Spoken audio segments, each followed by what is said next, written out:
kiisi o ko ɓimani Samoudou Hammadi Ali Boubé Toukar Sabari Diagne c'est-à-dire sawi barwal makam ɗum tagi on woni filo on filata ɓe filata amen ɗo henne Boké Mbaybé ko ciisihu o ko dendiɓe ko ɓimani Samoudou ɓe ko ɓiɓɓe Boubou Samoudou heddiɓe ɓiɓɓe Siré Samoudou heddiɓe ɗiɗo ɓe ko wawira mabɓe sawdiɓe koni Amadou Souleymane e Alpha Mamadou Abdoulaye ko ni woni nde ɓe tosi ɗo wuro Boké Mbaybé kamɓe on sahaa jettoɗe keddiɗe ngari ndese maɓɓe jeñi hankanti wonti enɗam Mbayɓe kamen no naatti hen arɓe ɓe fof tewɓe maɓɓe jalti koye Boubacar Boubou on troisiéme chef du village du Boké Mbaybé jajaɓe ɓe camɓe ɓe ananɓe ɓe awawɓe ɓe sisiɓe ɓe jalluɓe ɓe babaɓe ɓe ndiayi ɓe liduɓe sarsalɓe ɓe karenaɓe ɓe dennagal jettoɗe gonɗo ɓe non ɗon jal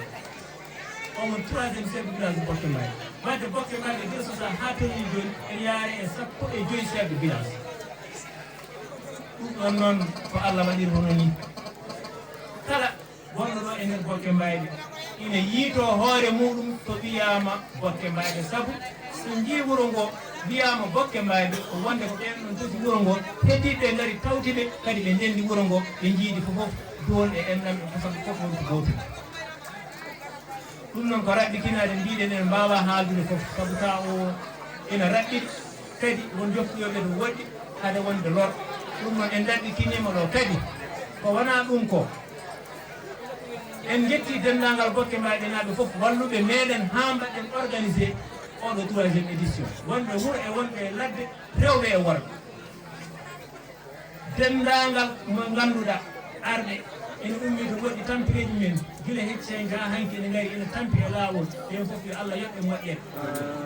saabu ala somi wiɓe limo ɗo tan juumat walla juuti terminal ɗi e jettoro e mantoro fof en pawi ɗum e juuɗe nene meɗen Hajja Wigat Sada Mbaye kanko woni yumma leñol fof en tawi heddi fo en limata ha kamɓe fof en tawi juuɗe makko saabu tiiɗede mo wuro ngo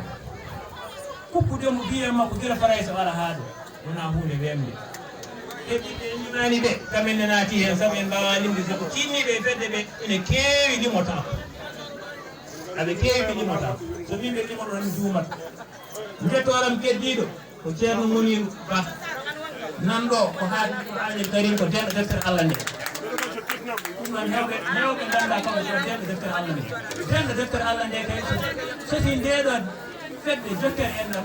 nden fedde ene foti yaarude yeeso